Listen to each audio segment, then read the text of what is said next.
Ich hätte niemals gedacht, dass es eine Welt ohne Cheerleading überhaupt geben könnte. Liebe Zuschauer, ich stehe hier vor einer verlassenen Cheerleading-Halle und in Kürze darf ich diese Ruine auch sogar betreten. Mein Begleiter bei dieser Expedition ist Robert. Er war früher selber ein aktiver Cheerleader und kennt sich hier gut aus. Eine Zeit lang hat er sogar hier trainiert. Es ist wirklich kaum zu glauben, wie lange es mittlerweile schon her ist, dass aktiv Cheerleading betrieben wurde.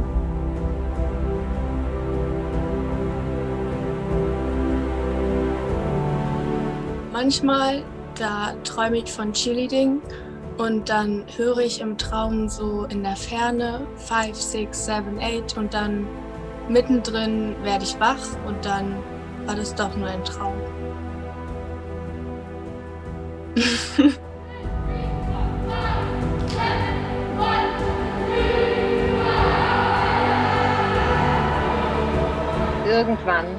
Irgendwann wird es wieder Cheerleading geben. So wie früher. Mit Publikum und mit Meisterschaften und mit Spirit. Was hältst du von den Verschwörungstheoretikern, die sagen, dass es eigentlich gar kein Cheerleading gibt und dass es das noch nie gab? Das wäre alles nur eine große Verschwörung. Super.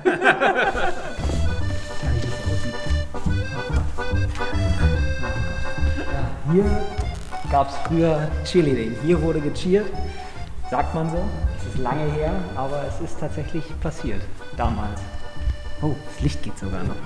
Hier wurde also Cheerleading praktiziert. Hier wurde früher gecheert, sagt man. Genau. Ja. Was mich eigentlich am meisten wundert, ist, dass die Lampen noch dran sind. 1, 2, 3, 4.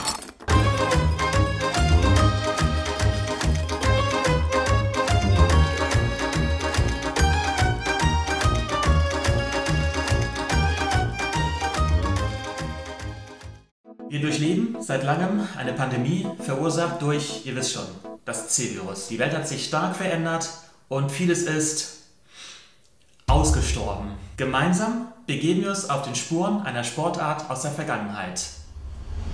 Cheerleading.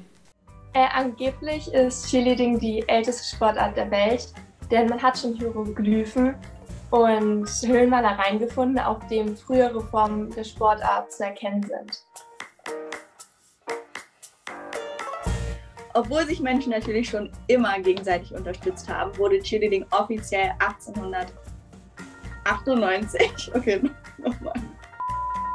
Obwohl Menschen sich natürlich schon immer gegenseitig, gerade bei Sport, unterstützt haben, wurde Cheerleading offiziell 1898 in den USA von Johnny Campbell gegründet. War damals eher so eine Sache, wo Männer am Rande vom Spielfeld eine Sportmannschaft unterstützten und versuchten, das Publikum dazu zu animieren, ebenfalls die Mannschaften anzufeuern. In den 1930ern waren die Männer im Krieg, deshalb durften es zum ersten Mal auch Frauen mitmachen. Erst in den 1930er Jahren kamen auch Frauen dazu in diesem Business. Durch die Verbreitung von Cheerleading im College- und im Highschool-Sport wurde Cheerleading sehr schnell zu einer Kult- und Werbeikone.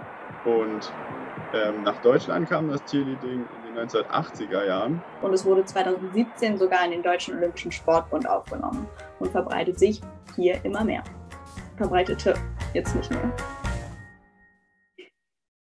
Warum Cheerleading? Ich meine, warum gibt es den Sport Cheerleading? Dieses ganze Hochheben und Hochwerfen und die ganzen Saltos und das ganze Tumbling.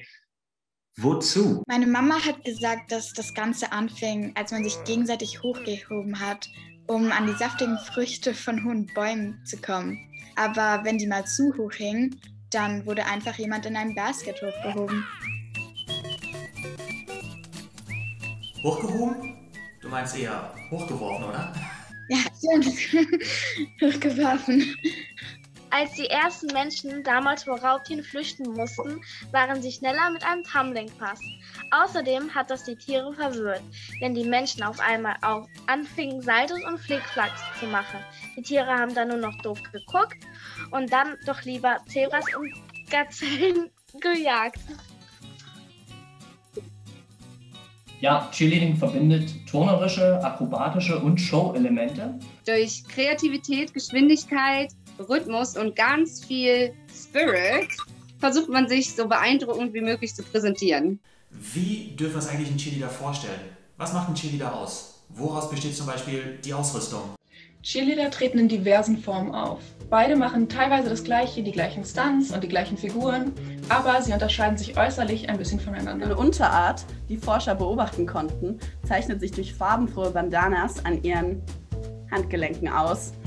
Eine weitere Unterart ist an einer ganz speziellen Ausrüstung zu erkennen. Es ist ein sehr komplexer Organismus von Bow to Toe. Die Ausrüstung besteht aus ganz speziellen Schuhen, auch Cheerschuhe genannt, dann Nike Pro, Shorts und Spot Bras und ganz oben eine Bow, wie bei Minnie Mouse. Dazu kommt noch Make-up und eine ganz spezielle Hairstyles für die Vorführungen und für die Meisterschaften. Hier habe ich noch einen Haufen alte Nike Pros. Die habe ich schon richtig lange nicht mehr gesehen. Die haben wir früher im Training getragen. Wir haben hier eine graue Vintage Nike Pro, sehr wertvoll. Da das Wetter so wunderschön geworden ist, habe ich neulich noch meinen Kleiderschrank wieder aufgeräumt, um die ganzen Sommersachen nach oben zu räumen. Und dabei ist mir eine Kiste entgegengefallen, die ich schon so lange nicht mehr gesehen habe. Dann haben wir eine in Pink Nike Pro. Und das ist meine Sammlung an Bows. Und da kommen einige zusammen. Ich habe hier eine von den Titans. Okay, also, hallo meine lieben Leute und willkommen zu Somalis Bow Factory. Das ist mein allererstes Video und mein einziger Fan, Emanuel, wollte unbedingt wissen, wie man eine Schleife bastelt. Wir haben nochmal eine graue Nike Pro. So, heute zeige ich euch, wie ich mich für Meisterschaften schminke. Fangen wir an. Und zwar erstmal mit einem normalen Setting Spray. Und dann fange ich auch schon an mit dem Make-up. Ich habe so eins zum Sprühen, das ist immer so ein bisschen wie so eine Graffiti-Flasche. Eine türkise Nike Pro. Und zwar befindet sich dieses wunderschöne Baby in dieser Kiste. Eine in Pink mit Muster. Nehmen wir mal ein blaues Schleifenband, einfach in der Mitte falten, von hier oben, also hier unten und hier oben zusammendrücken. Und dann haben wir so ein Gebilde.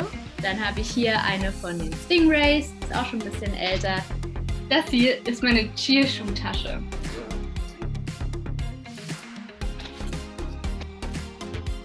Genau so sehen sie aus. Erneut eine blaue Nike Pro mit Muster. Also ich betone meine Augen immer ein bisschen extra, damit man quasi dieses Funkeln in den Augen auf der Matte sehen kann und den Spaß daran. Das ist übrigens ein Amateurvideo. Eine schwarze mit Schriftzug und dann brauchen wir Kabelbinder und ein Haargummi, damit es natürlich auch in den Haaren hält.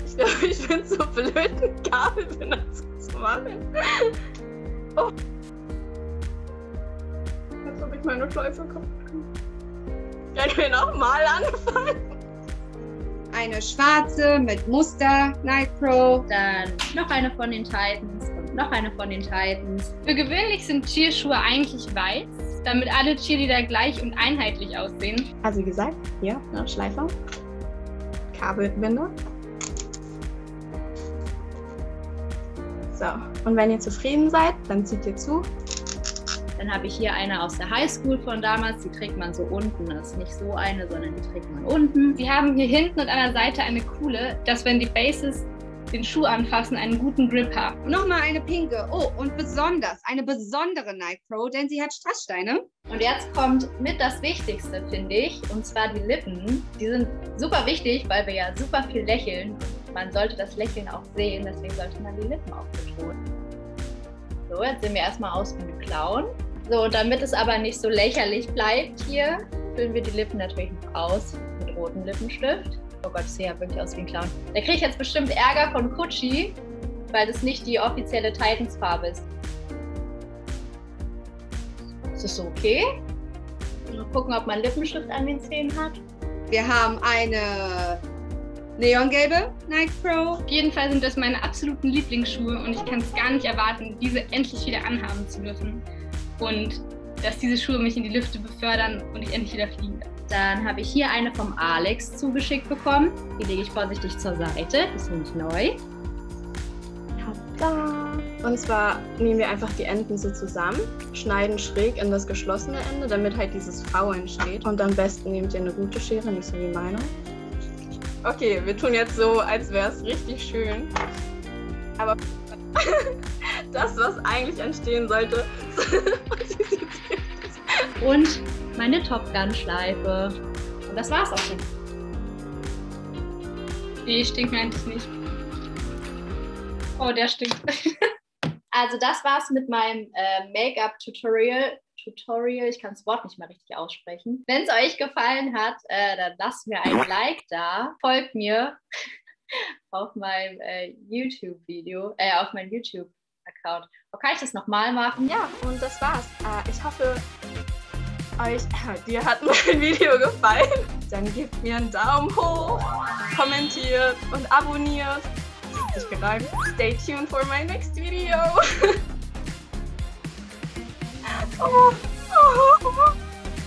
Wird mich mein Leben noch verfolgen. YouTuber sein ist gar nicht so einfach. Wenn euch das Video gefallen hat, dann lasst ein Like da, kommentiert, wenn ihr wollt, aber bitte nur diese Sachen. Heißt das Thumbnail? So ein richtig schlechtes. Und nochmal eine pinke mit Muster. Okay, wow, das waren ganz schön viele krasse Informationen. Aber mich interessiert eher, was bedeutet dieser Sport in Zeiten der Pandemie? Zeiten, in denen wir diesen tollen Sport schon seit ewig lange nicht mehr ausüben konnten. Ach, weißt du, Manuel, manchmal träume ich vom Cheerleading und höre dabei die Counts im Schlaf. Counts? Ja, kennst du die nicht? 5, 6, 7, 8, 1, 2, 3, 4. Ihr habt auf Englisch gezählt? Ja, und auch immer nur bis 8 und dann wieder von vorne. Und wieso nur bis 8? Also, wenn die Pandemie vorbei ist, möchte ich gerne auch eine Cheerleaderin werden. Das hier ist ein Foto. Oh. Ich habe ein altes Teamfoto gefunden von damals, als es noch Cheerleading gab. Hier, da bin ich. Ich war mal Cheerleader. Das war wirklich eine tolle Zeit. Wir hatten immer viel Spaß zusammen. Auch wenn es manchmal nicht so aussieht. Meiner Meinung nach ist Cheerleading extrem vielseitig. Es gibt sehr viele Kategorien, wie zum Beispiel die Partner-Stunts, die Group-Stunts, Baskets, Pyramiden, Tumbling, Cheers, Dance, Motion und die Jumps.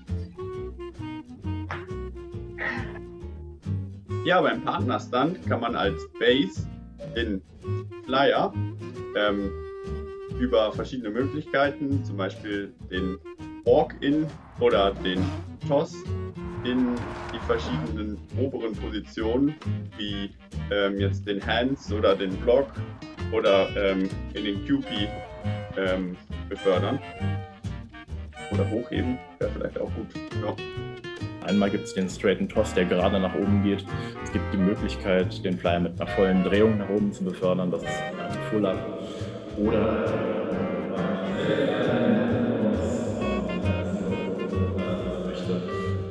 das nennt man dann die Body Positions. Oh, Moment mal, stopp. Ihr habt euch damals gegenseitig angefasst?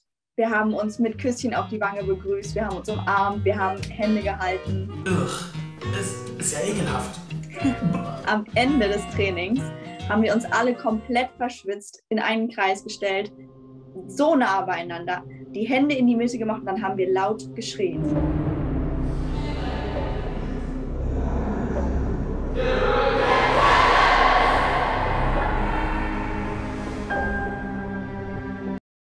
Ich habe mal gesehen, wie die Cheerleader früher sowas hier gemacht haben.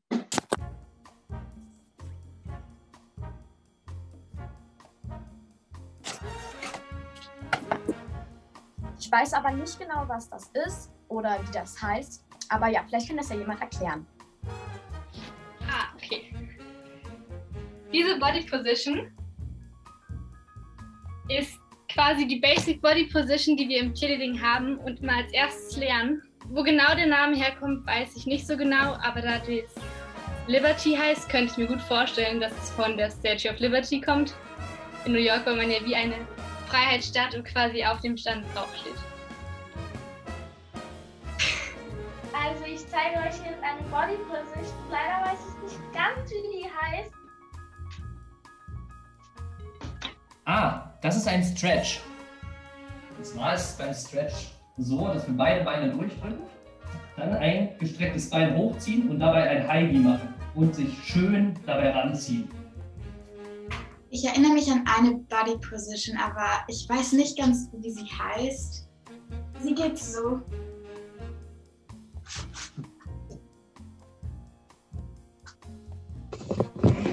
Vielleicht besser.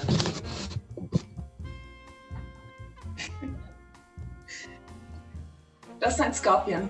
Der heißt so, weil er so aussieht wie ein Skorpion mit einem Stachel hinten. Und so einfach ist das. Es gibt da so eine Figur, die ich mal so gesehen habe und die wollte ich mal ausprobieren. Ich glaube, da musste man einfach nur so, irgendwie so. Ich glaube, das kann.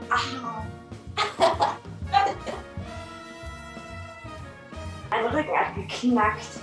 Sein Bein so über seinen Kopf nehmen. Ich glaube, das kann jeder. Ha!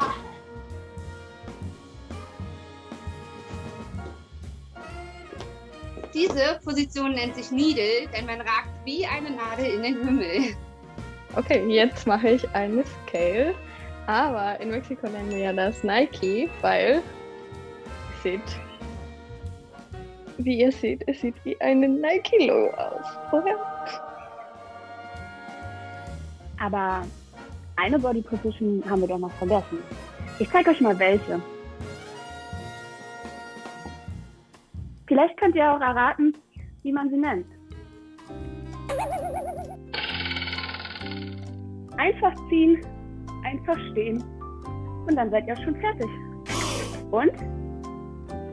Seid ihr drauf gekommen? Wie in so einer Commercial. Also beim Cheerleading gab es früher Tumbling. Unsere Basics waren so Flickflack und ein Salto. So, Flickflack ist einmal zurückspringen.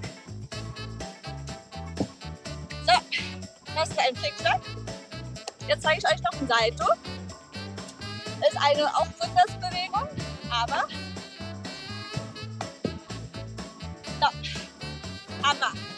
Ich wollte schon immer an einer Cheerleader-Meisterschaft teilnehmen und habe dafür auch fleißig geübt. Und das sind jetzt meine Moves, die ich drauf habe.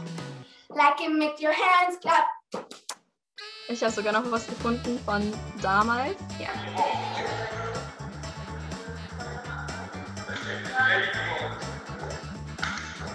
Oh, und dann haben wir sogar noch was von der Guide.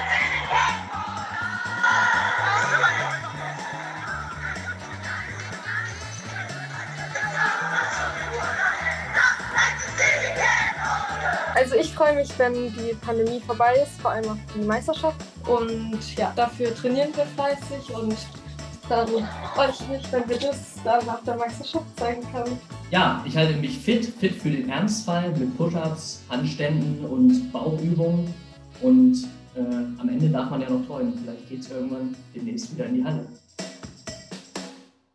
Ja, und manchmal mache ich heimlich Cheerleading, damit ich nicht aus der Übung komme und fit bleibe. Ja. Liebe Zuschauer, zum Schluss möchte ich noch sagen, ganz ehrlich, was gibt es denn da noch schon zu sagen? Es wurde alles gesagt, was zu sagen ist. Los, lass den Abspann einfach abspielen.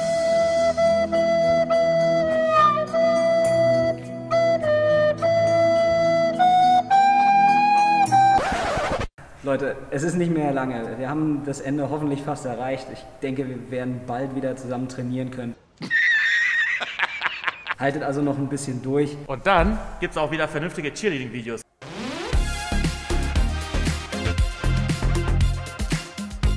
Hallo. Hallo, da bist du ja. Ah ja, da steht oben jetzt, dass du aufnimmst. Vollkommen mir. Du hast Szene, Kapitel 1, das ist gleich auf der ersten Seite vom Drehbuch. Das ist mir aber wirklich passiert, ne? Bei dir habe ich jetzt extra nochmal reingeschrieben, den Bizeps zeigen. 500. Vielleicht kriegen wir es diesmal hin. Action. Oh Gott, warte, wie war der Anfangstext nochmal? Na, alles gut? Vielleicht gibt es ja irgendwas, was du schon immer sagen wolltest. Ich hab alle lieb. Aber Emanuel, eine Sache, die muss ich gleich mal sagen. Du musst den Leuten aber auch erzählen, dass es kein Wein ist und kein Alkohol, weil in Teamwear wird nicht getrunken. Wurde bei den anderen Juniors unter 18 oder so auch die Eltern dabei? Bei allen. Bis bald. Tschüssi. Tschüss.